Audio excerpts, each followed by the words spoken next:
Hi, Peter again. I want to tell you a little bit about how I think about finding product ideas and business ideas by giving you a couple of examples. This supplements, of course, what you've been reading about, but it's kind of more of a personal perspective.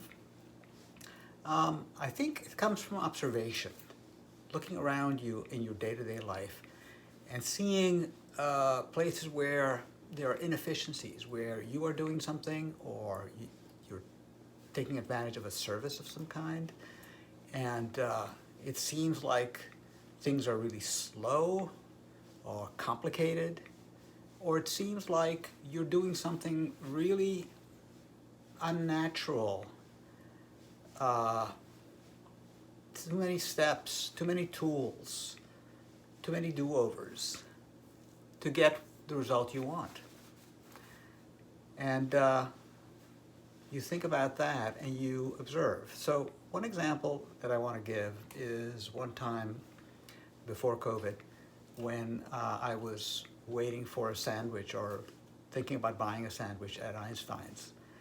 And I walked in there and the place was a zoo. And there were long lines of people waiting. The lines were a little bit kind of intertwined and people were kind of frustrated. And I asked myself, why is this? And I noticed that for some reason one of the two registers was not even being used. Most people were going to the other register. And that didn't seem to make any sense. So I got to thinking, why might that be? And I noticed that one of the registers was cash only. And it seemed like everybody was using a credit card or some kind of card. And I thought to myself, if I was the manager of this restaurant, of this store, what would I do differently? When I observe this, what would I think? And how can you analyze this? What could you do about the fact that this register was basically idle? Well, you can ask yourself, why is it that there is a cash-only requirement? Is that device machine, is it broken? Was it an attempt to accelerate service in certain cases? Is there a way to measure that, to find out why it is? And you get to thinking about things like that analytically as you see inefficiencies around you. Think about, as you're going through your day-to-day existence, about what I call your domain expertise. In other words, what is it that you know about more than most people? What is it that you know about at all? Maybe your family business was a small manufacturing operation. Maybe you yourself worked in a newsroom, a newspaper or magazine. Maybe you worked as a summer job mowing lawns. Whatever it is, you will have developed a sense of how that particular activity works, what is fast, what is slow, what the problems are, what the pain points are. You might know more about that than I do, for example. I certainly don't know a lot about how grocery stores or Einstein operates. That's not my domain expertise. But using that expertise gives you a leg up, an advantage over everybody else to come up with observations and insights about how to make something more efficient, more effective, more convenient, more pleasant to use, more elegant. So think about what your own domain expertise is as you pursue finding ideas for your product. And you'll have a team, of course, and each one will have different domain expertises. So it's important for you to trade your thoughts about this so you can see where you might have the most effective impact. Another piece of thinking is the notion of a pain point. What's a pain point?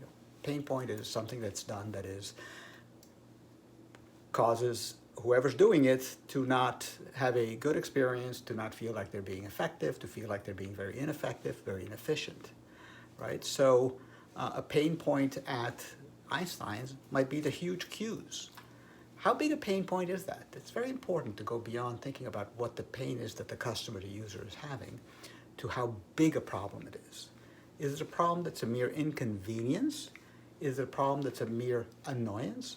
Or is it a problem that basically wrecks the manager's day?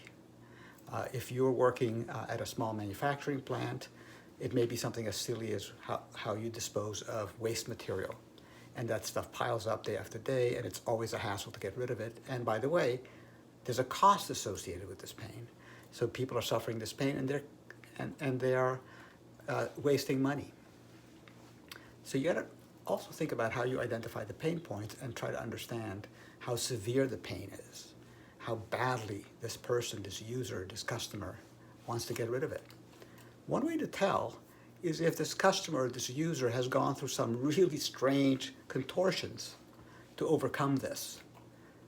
For example, if in my case, I'm recording this video on my iPhone is attached to the tripod, it's not a big deal. But if somebody else didn't happen to have a tripod lying around the house, and they didn't have an iPhone, and they were instead trying to connect up their 35 millimeter, not 35 millimeter, but DSLR camera to make a recording, and they didn't have a tripod, this would become quite a contraption and kind of annoying, kind of frustrating. So it sounds like a pain. But the second part is, how often do you have to do this, right? If I had to do this once in a blue moon, it wouldn't matter to me, rather, that it was a little bit inconvenience. But if I have to do this every single day, as I'm going to have to, then suddenly the pain goes beyond annoyance to something that I really badly want to fix. And if I really badly want to fix it, I may actually be willing to spend money to fix it. I may go out and buy a tripod. I may go out and buy a special bracket to hold my iPhone in the right position. The first time I had to do it, I could lean it up against the bookcase. I could take a little bit of duct tape and attach it to a wall. But if I have to do it every day, I'm going to be willing to do something more substantial. I just read an article talking about tripods, about a very high priced, $300 I think it was, super lightweight tripod for people that are mountaineers, I suppose, or other applications where the weight is a problem. Now let's look at, why is this tripod so expensive? Why could it possibly cost $350? Well, because the people for whom the weight of a tripod between being 1 pound and being 3 ounces is a massive difference, maybe even survival or death, maybe even getting that photo that's going to make you famous versus not getting it. They'll be willing, because the pain is huge, they'll be willing to pay more for it. So you can afford to charge a lot for this fancy tripod. This happened to have been a Kickstarter that I read about. So think about the following concepts. Observe, look for inefficiencies, because they usually point you to opportunities for products. Consider your own domain expertise. How sure are you about your proposed solution to the problem? Think about the pain. How big a pain, that is to say, inconvenience, cost, hassle, is this particular problem causing the user? And not just does it cause some pain, inconvenience, but it's caused a lot of pain, a lot of money, lost business, lost time, and so on. So use those 3 characteristics as you examine it. And one last thing.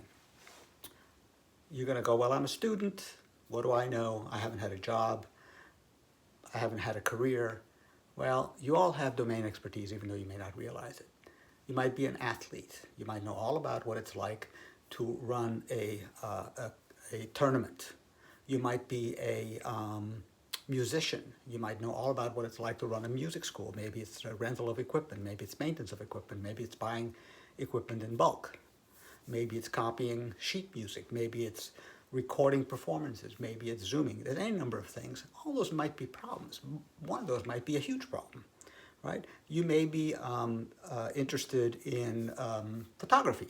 You might have been taking a lot of pictures. So that's your domain expertise. You might know exactly what kind of camera is best for a certain application. You might know exactly where it is that somebody who's an aspiring photographer wants to fix something because it's such a big deal. So if you think about those things, it'll help you guide a little bit your thinking about products. And remember the story about Einstein's. I was there in my normal life, I observed, and instead of just being annoyed at waiting, I started thinking about how could it be fixed, how could it be improved, how could it be sped up. So I hope this thought process is useful to you. See you in class.